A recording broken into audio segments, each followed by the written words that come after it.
Hello everyone. In today's class, I am going to start chapter number 8. The chapter name is Cell, Structure and Function. In previous classes, we already read about the cell.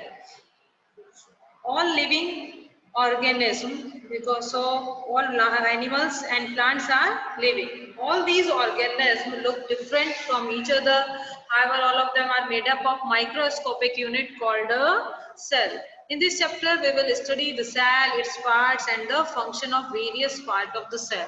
The cell is a structural and functional unit of our body. जो cell है हमारी structural और functional unit होती है हमारी body की.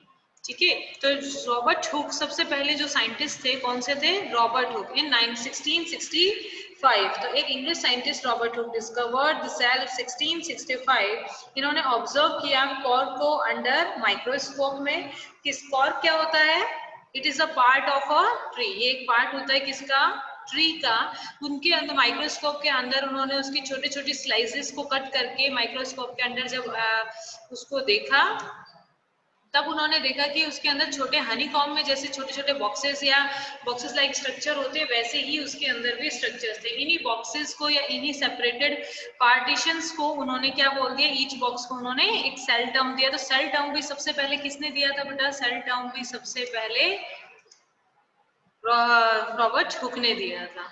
ठीक है, तो धीरे धीरे जैसे जैसे माइक्रोस्कोप का डेवलपमेंट हुआ वैसे वैसे हम सेल के बारे में और चीजों के बारे में समझना स्टार्ट किया हमने. ठीक है, तो बहुत ब्रिक एंड सेल को एक यूनिट माना है. जैसे ब्रिक पूरी बिल्डिंग का स्मॉलेस्ट पार्ट होता है, वैसे ही सेल भी हमारी पूरी बॉडी का सबसे स्मॉलेस्ट एंड स्ट्रक्चरल पार्ट होता है. तो इसीलिए हम कहते हैं जो सेल है हमारी बॉडी की स्ट्रक्चरल यूनिट है. ठीक है, तो छोटी छोटी ब्रिक्स मिलकर जिस तरीके से पूरी बिल्डिंग बना देती हैं, उसी तरीके से हमारी बॉडी में जो सेल है सब डिफरेंट डिफरेंट शेप और साइज की जो सेल्स होती हैं आपस में मिल होकर एक पूरा लिविंग ऑर्गेनिज्म बना देते हैं. यहाँ पे देखिए जैसे ब्रिक एक के साथ एक अटैच है, वैसे ही सेल एक के साथ में एक अटैच है. नेक्स्ट हमारा टॉपिक आ गया था organism of variety in cell number, shape and size. तो हम different different shape, size, numbers के अकॉर्डिंग ऑर्गेनिज्म की स्टडी करेंगे. Can you guess the number of cell tall tree and huge animal like a elephant? एक बहुत बड़ा tree या elephant जो है उनकी क्या हम सेल्स की काउंटिंग कर सकते हैं? है ना. तो the number of runs billion and trillions, लगभग इनके अंदर बिलियंस में ट्रिलियंस में नंबर्स में सेल्स होती है. जो ह्यूमन बॉडी है उसके अंदर कितनी होती है बेटा? ट्रिलियंस ऑफ सेल्स होती हैं और वो डिफरेंट शेप और साइज की होती है. इतनी सेल्स होती हैं और वो भी डिफरेंट शेप और साइज की होती है. Different group of cell perform a variety of function. अलग अलग सेल जो होती है, डिफरेंट डिफरेंट जो सेल होती है वो अलग अलग वैरायटी प्रेजेंट करती है अपने फंक्शन के अकॉर्डिंग. ठीक है, organism made up more than one cell. ऐसे ऑर्गेनिज्म जो एक सेल से ज्यादा सेल से बने होते हैं they are called multicellular organism. For example human, elephant, rat, ये सब मल्टी सेलुलर ऑर्गेनिज्म होते हैं. और which organism made up of only single cell is called a unicellular organism. Example unicellular organism का amoeba and paramecium. Amoeba and paramecium. This is amoeba and this is a paramecium. इनकी जो single cell की जो body होती है ये body के सभी ऑर्गन, सभी फंक्शंस को कंप्लीट करती है. ठीक है, जैसे एक हमारी बॉडी है उसके वो ट्रिलियंस ऑफ सेल से बनी है, तो हमारी बॉडी जो है वो अलग अलग पार्ट से रेस्पिरेशन होगा, डाइजेशन होगा. ठीक है, तो ये सब चीजें, एक्सक्रीशन होगा, रिप्रोडक्शन होगा, तो अलग अलग पार्ट्स हमारी बॉडी के अंदर बने होते हैं. लेकिन जो सिंगल सेल ऑर्गेनिज्म होता है लाइक अमीबा की तरह, ये capture, digest food, respire, excrete, grow and reproduce एक सिमिलर सेल की, एक सिंगल सेल से ये सारे फंक्शन करते हैं. और वो सब फंक्शन सिमिलर होते हैं किसके जैसे? मल्टी सेलुलर ऑर्गेनिज्म के जैसे. ठीक है, तो मल्टी सेलुलर ऑर्गेनिज्म में क्या होता है कि अलग अलग टिश्यूज, डिफरेंट डिफरेंट टिश्यू हर फंक्शन को कंप्लीट करने के लिए स्पेशलाइज सेल्स वहां पर प्रेजेंट होती हैं. लेकिन सिंगल सेल के अंदर क्या होता है? इस तरीके से कुछ भी प्रेजेंट नहीं होता, वो एक सिंगल सेल ही सारा वर्क करती है.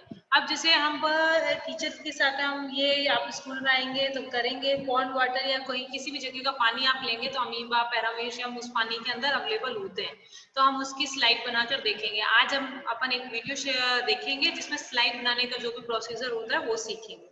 ठीक है। तो पहले थोड़ा सा शेप और साइज का बात करते हैं, उसके बाद में देखेंगे। Shape of cells refer to figure 8.3 how to define the shape of amoeba. Amoeba की आप शेप बता सकते हैं कि अमीबा सिंगल सेल होती है और इसकी शेप फिक्स नहीं होती है, इसीलिए इसकी शेप कैसी होती है, इरेगुलर, कि भाई अभी कैसी है और थोड़ी देर टाइम बाद में अलग हो जाती है। तो ये कीप चेंजिंग इट्स, अमीबा जो होता है अपनी शेप को कंटिन्यूअसली चेंज करता रहता है, और वो जो चेंज होता है वो किसके कारण होता है, प्रोजेक्शंस के कारण होता है। वो अपनी बॉडी के कुछ पार्ट में प्रोजेक्शंस लाता है, उनकी लेंथ को इंक्रीज करता है, उन्हीं को हम क्या बोल देते हैं, स्यूडोपोडिया बोल देते हैं। इन स्यूडोपोडिया की हेल्प से वो फूड कैप्चर करता है। ये सारा प्रोसेस हम क्लास 7th में रीड किया है। स्यूडो मीन्स क्या होता है बेटा, फॉल्स, पोडिया मीन्स क्या होता है, फीड। तो एक फॉल्स फीड जो है फूड कैप्चर करके उसको डाइजेस्ट करता है, जिससे उसकी शेप और साइज भी चेंज हो जाती है। These projections appear and disappear as amoeba move as a feed. जब अमीबा मूव करता है या फीड करने के लिए मूव होता है, तब ये जो प्रोजेक्शंस हैं बार बार दिखाई देते हैं और डिसअपियर मतलब बनते हैं और वापस गायब हो जाते हैं। तो इसी की वजह से अमीबा की जो शेप और साइज क्या होती रहती है बेटा, चेंज होती रहती है। क्लियर। नेक्स्ट, अमीबा जैसा ही एक सेल हमारी बॉडी के अंदर भी प्रेजेंट होता है, WBC, व्हाइट ब्लड सेल्स। अब व्हाइट ब्लड सेल, हमारा जो ब्लड है उसमें 4 चीजें होती हैं, 3 तो सेल्स होती हैं, 1 लिक्विड होता है। तो 3 सेल्स कौन सी होती हैं, red blood cell, white blood cell, platelets and plasma. तो 55% पार्ट जो होता है वो प्लाज्मा का ही होता है, बाकी जो होता है WBC का होता है। और आपने सुना होगा कि WBC को सोल्जर ऑफ सेल बोलते हैं। हमारी बॉडी के अंदर बाहर से कोई भी एंटीजन या कोई भी फॉरेन पार्टिकल जब एंटर होता है तो उससे फाइट करने का या उसको खत्म करने का काम जो होता है वो किसका होता है बेटा, WBC का होता है। तो WBC भी जैसे अमीबा फंक्शन करता है ना कि फूड को कैप्चर करता है, एनगल्फ करता है और उसको डाइजेस्ट कर देता है, सेम वैसे ही हमारे बॉडी के अंदर जो WBC सेल है वो भी सेम अपनी शेप साइज को चेंज करती रहती है। लेकिन हाँ, WBC सेल एक हमारी बॉडी का एक छोटा सा पार्ट है, ठीक है ना, एक पूरा ऑर्गेनिज्म नहीं है। लेकिन अमीबा जो होता है वो पूरा एक ऑर्गेनिज्म होता है, ठीक है। अब हमारी जो बॉडी है, मल्टी सेलुलर ऑर्गेनिज्म की डिफरेंट डिफरेंट टाइप की सेल्स प्रेजेंट होती है। जैसे ब्लड में सेल्स अलग प्रेजेंट होती है, जैसे RBC, WBC। मसल्स में अलग टाइप की सेल्स प्रेजेंट होती है एंड नर्व में अलग टाइप की सेल्स प्रेजेंट होती हैं, ठीक है। जनरली सेल्स आर राउंड, कुछ सेल्स राउंड होती हैं, कुछ स्फेरिकल शेप में होती हैं, कुछ इलोंगेटेड होती है, दोनों एंड्स उसके थिन इस तरीके से दिखाई देते हैं, इसको अपन स्पिंडल शेप बोलते हैं, ठीक है। नर्व सेल है, इसमें ब्रांच आपको दिखाई दे रही, ब्रांच लाइक नर्व सेल होती है। तो ये जो सेल की स्ट्रक्चर है, एक तो हमें ये पता पड़ रहा है कि सेल की स्ट्रक्चर्स क्या होती हैं, डिफरेंट डिफरेंट होती है, कुछ राउंड, कुछ स्फेरिकल, कुछ स्पिंडल शेप, कुछ ब्रांच शेप, है ना।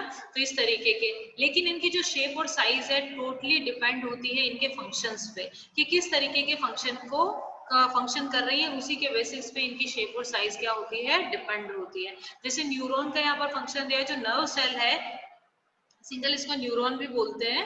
तो जो न्यूरॉन सेल है ये क्या करती है, हमारी बॉडी के अंदर से अलग अलग जगह से मैसेज को रिसीव कर ब्रेन तक, और ब्रेन से वापस मैसेज को रिसीव करके पर्टिकुलर ऑर्गन तक पहुंचाने का काम करती है। तो आपसे नर्व सेल का फंक्शन अगर पूछा जाता है तो आप इजीली बता सकते हैं, नर्व सेल का फंक्शन क्या हो गया, transfer of message one body organ to another body organ, एक बॉडी ऑर्गन से अनदर बॉडी ऑर्गन में ट्रांसफर करने का काम होता है, इसीलिए इसकी शेप और साइज इस तरीके की होती है, ठीक है। नेक्स्ट, कि भाई हमने रीड किया कि जो शेप है, साइज है, जो डिफरेंट होता है, तो ये सारा जो शेप है, सेल को जो शेप देने का काम होता है वो कौन करता है, सेल को शेप देने का काम कौन करता है बेटा, सेल मेम्ब्रेन। सेल को शेप देने का काम करती है सेल मेम्ब्रेन। कोई भी टाइप की सेल है, सर्कुलर सेल है या स्पिंडल शेप की सेल है, तो इसका जो ये आउटर पार्ट होता है, ये अंदर एक न्यूक्लियस होता है, इसमें भी एक न्यूक्लियस होता है। तो ये जो आउटर पार्ट है ना, ये सारा का सारा, ये जो आउटर पार्ट है इसी को क्या बोलते हैं, सेल मेम्ब्रेन बोलते हैं, जो सेल को एक शेप प्रोवाइड करने का काम करती है, ठीक है। तो सेल मेम्ब्रेन जो है वो तो प्लांट सेल और एनिमल सेल दोनों में प्रेजेंट होती है। सेल मेम्ब्रेन प्लांट सेल और एनिमल सेल दोनों में प्रेजेंट होती है, लेकिन जो सेल वॉल है वो उसकी एक एडिशनल कवरिंग सेल के अंदर प्रेजेंट होती है, ठीक है। एडिशनल कवरिंग सेल वॉल के ऊपर, उस सेल मेम्ब्रेन के ऊपर की तरफ प्रेजेंट होती है। जैसे मान लीजिए प्लांट सेल है तो इसके ऊपर इस तरीके से एक और कवरिंग प्रेजेंट होगी, ठीक है, जो इसको प्रोटेक्शन में हेल्प करती है। अभी आगे हम और फंक्शन पढ़ेंगे सेल वॉल किस लिए होती है प्लांट सेल के अंदर, ठीक है। तो प्रॉपर शेप देने का काम तो किसका होता है, सेल मेम्ब्रेन का। प्लांट्स के अंदर सेल वॉल भी होती है, लेकिन वो क्या करती है, प्रोटेक्शन करने का काम करती है। Bacterial cell also have a cell wall. जो बैक्टीरिया जो हमने माइक्रो ऑर्गेनिज्म के अंदर बैक्टीरिया पढ़ा था, है ना, उसकी स्ट्रक्चर कुछ इस तरीके की हमने बनाई थी और उसके अंदर एक फ्लैजिला लाइक स्ट्रक्चर इस तरीके से था। तो इसकी भी आउटर वॉल सेल मेम्ब्रेन है, लेकिन सबसे बाहर की तरफ इसके ऊपर भी एक हार्ड कवरिंग इस तरीके से प्रेजेंट होती है, जो क्या होती है बेटा, सेल वॉल होती है। I think it's clear. ठीक है, तो सेल वॉल प्लांट सेल और बैक्टीरियल सेल में प्रेजेंट होती है। प्लांट्स एनिमल सेल के अंदर आउटर मेम्ब्रेन जो होती है वो किसकी होती है, सिर्फ सेल मेम्ब्रेन होती है, जो उसको प्रॉपर शेप और साइज देने का काम करती है। ठीक है, next point is size of cell. Size of cell, the size of cell in living organism may be as a small as a millionth of meter. Millionth of meter means micrometer or micron. ठीक है, और may be as a large a few centimeter और कुछ few centimeters में हो सकती हैं. However, most of the cells are microscopic in size, are not visible to the unaided eye. They need to be enlarged to magnify by a microscope. तो कुछ sales इतनी छोटी होती हैं कि जिनको हम अनएडेड आई से नहीं देख सकते, नेक्ड आई से नहीं देख सकते, इनका साइज इतना छोटा होता है। For example the smallest cell एक बैक्टीरिया की है जो 0.1 to 0.5 माइक्रोमीटर होती है, सबसे स्मॉलेस्ट सेल है ये। Okay, the largest cell measuring 170 mm और जो सबसे लार्जेस्ट सेल है 170 mm to 130 mm is the egg of ostrich.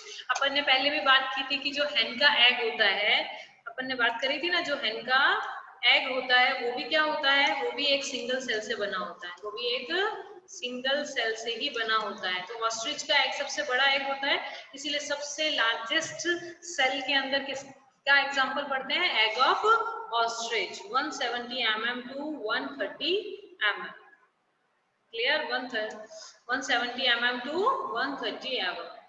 Boil a hen egg, आप हैन के एग को बॉईल करें, remove the shell, what do you observe. जब आप उसको बॉईल करेंगे और उसके शेल को रिमूव करेंगे तो आप क्या देखते हैं, आपने देखा होगा, नॉन वेजिटेरियन होंगे तो जरूर देखा होगा, वेजिटेरियन होंगे तो मूवी में या कहीं ना कहीं आपने जरूर देखा होगा कि एग की स्ट्रक्चर इस टाइप की होती है कि ये एक व्हाइट मटेरियल सराउंडेड होता है किससे, येलो पार्ट से। तो बीच में येलो पार्ट होता है जिसको हम यॉक बोलते हैं, और उसको सराउंड किया हुआ क्या होता है, व्हाइट कलर का पार्ट होता है।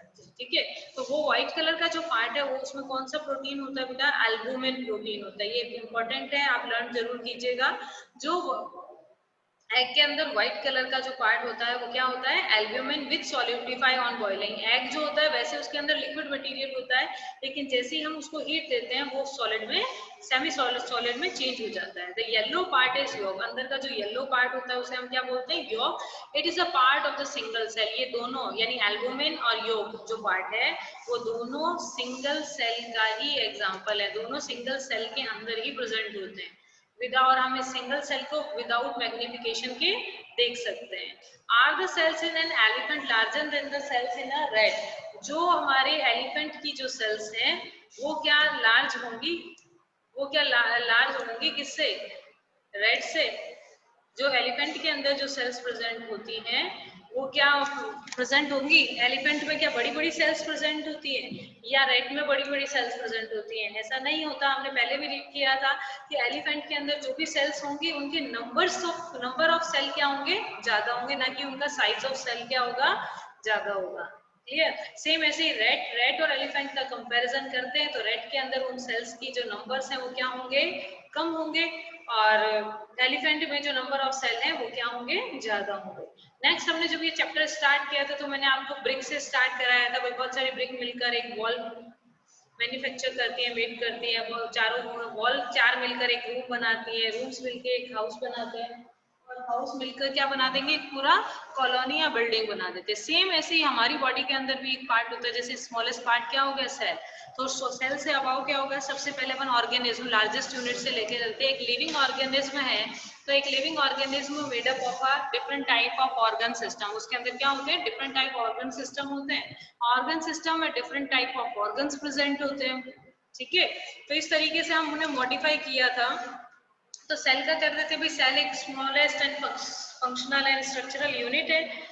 ठीक है, तो similar cell join together to form a tissue. जो सिमिलर सेल्स होती हैं वो आपस में ज्वाइन होकर क्या कर देती हैं, टिश्यू बना देती हैं। And different tissues join together to form an organ. जो डिफरेंट टिश्यू होते हैं वो आपस में ज्वाइन होकर सॉरी वो आपस में ज्वाइन होकर ऑर्गन बना देते हैं और डिफरेंट ऑर्गन्स आपस में वर्क टुगेदर करके वर्क परफॉर्म करके एक स्पेसिफिक ऑर्गन सिस्टम बनाते हैं और the various organ system makeup a living organism. जो ये अलग अलग ऑर्गन सिस्टम्स होते हैं वो क्या होंगे, एक ऑर्गेनिज्म बनाते हैं। यहाँ पर आपको टिश्यू की प्रॉपर डेफिनेशन दी हुई। टिश्यू क्या होता है? A tissue is a group of similar cell performing a specific function. तो आपको क्लियर हो रहा है, सबसे smallest unit cell, after that tissue, after that organ, organ system and organism.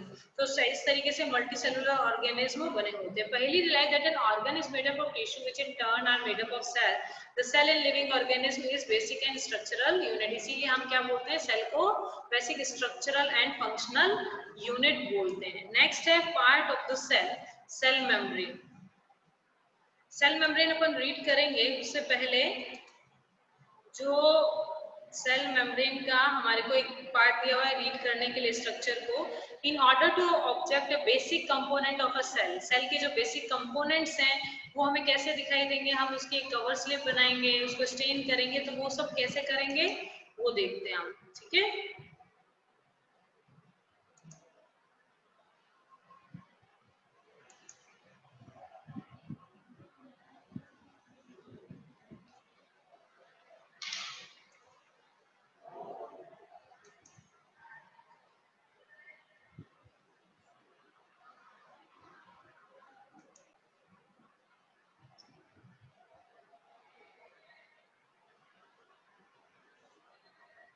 Clear हो रही है बेटा?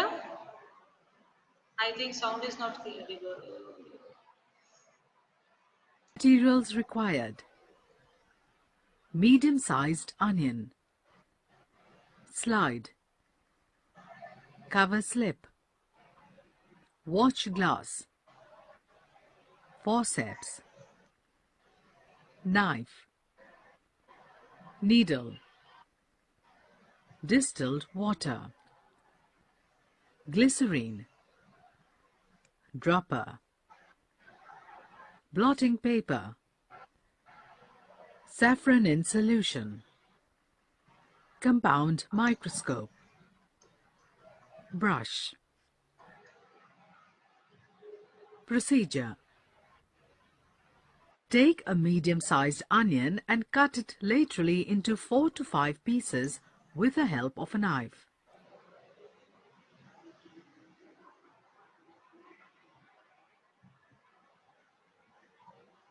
Remove a scale leaf from one of the pieces.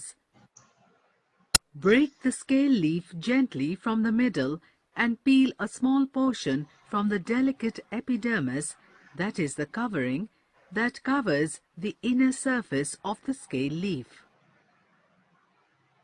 Remove the delicate epidermal peel with the help of forceps and place it in a watch glass containing distilled water. Take another watch glass and place in it 3 to 4 drops of safranin solution. With the help of brush, transfer the peel in water into the safranin solution for staining. Wait for 2 to 3 minutes.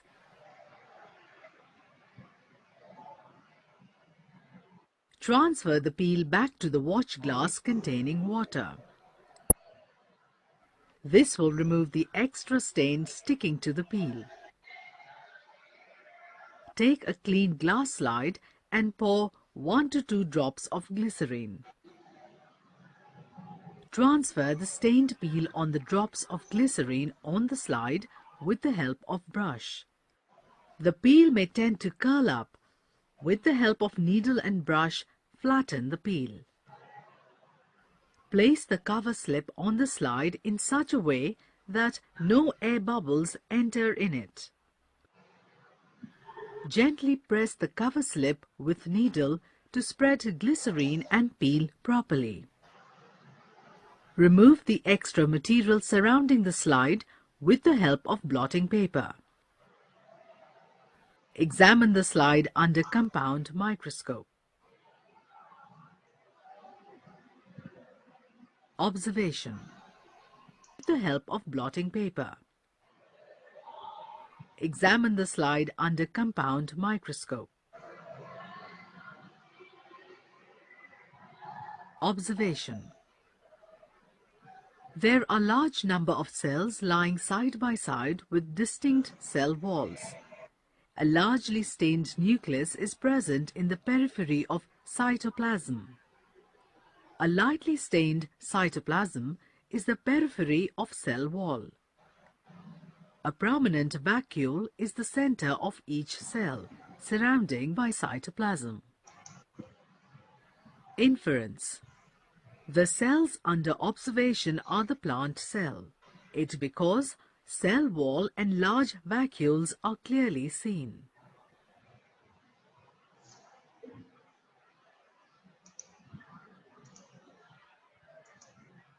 Yes class, आपने देखा कि कैसे slide बनाई,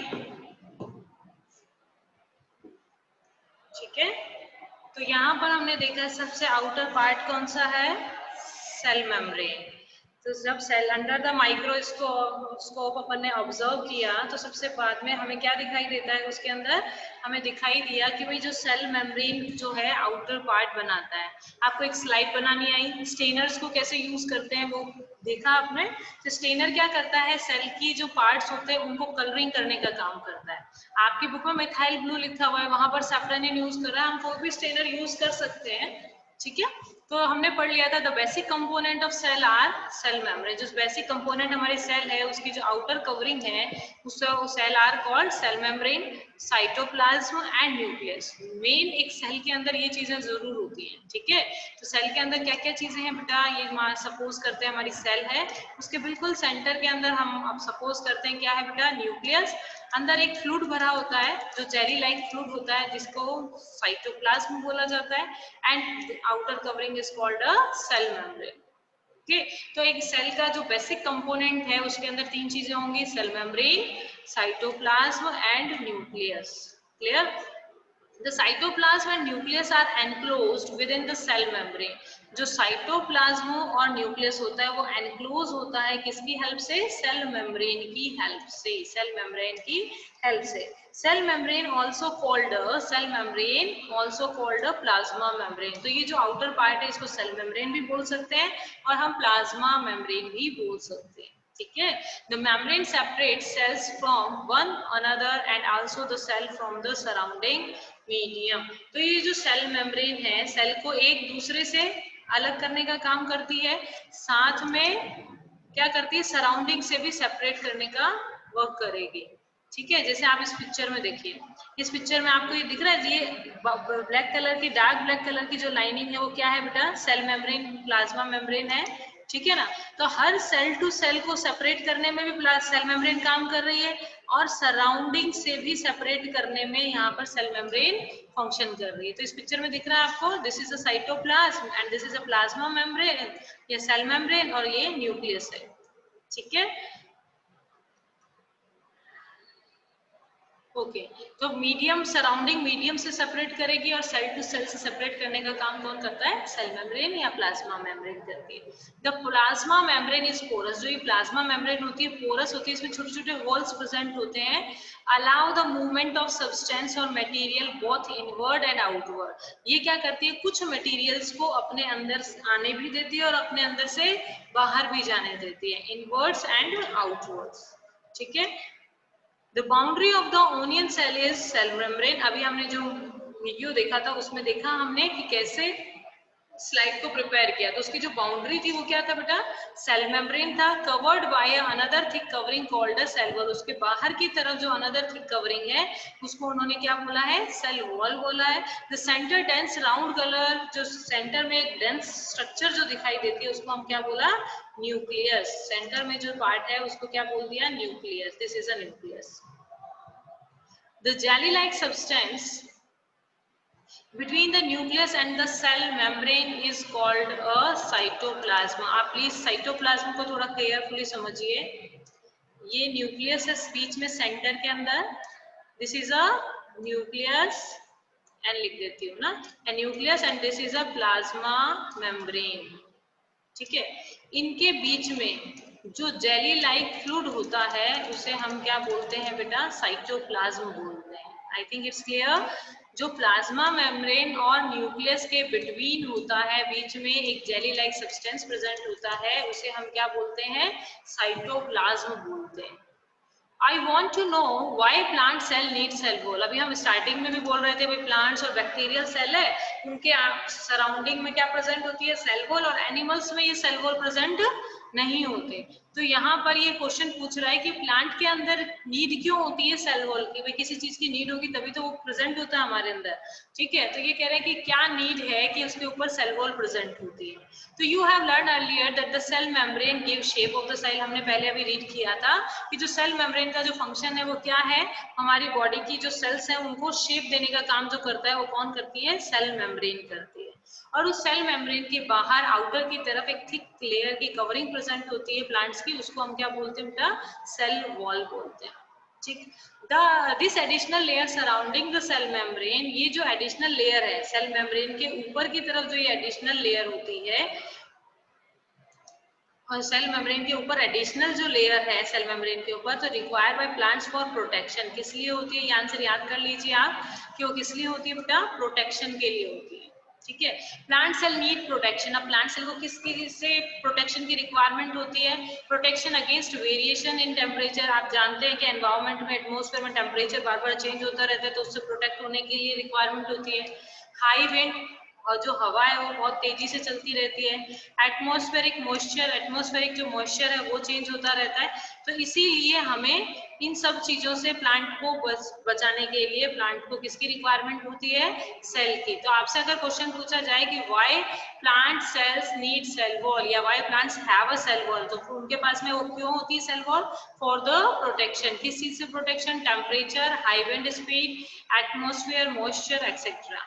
They are exposed to these variation because they cannot move। ये जो variation present होते हैं क्योंकि वो एक जगह से दूसरी जगह मूव नहीं हो सकते। वही एनिमल्स को ठंड लगेगी तो कहीं कोने में चले जाएंगे, हमें लगेगी तो हम कुछ कवर कर लेंगे अपने आप को, लेकिन प्लांट्स ऐसा नहीं कर सकते, इसीलिए उनको एक्स्ट्रा प्रोटेक्शन की रिक्वायरमेंट होती है।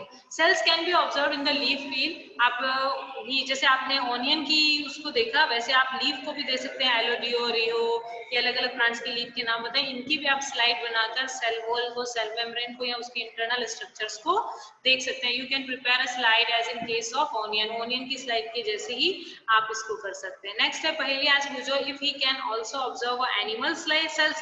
क्या हम, जैसे हमने ऑनियन सेल्स को स्लाइड पे देखा माइक्रोस्कोप के नीचे, क्या हम एनिमल सेल्स को भी ऐसे ऑब्जर्व कर सकते हैं? Answer is yes, and how we discuss in tomorrow class, okay.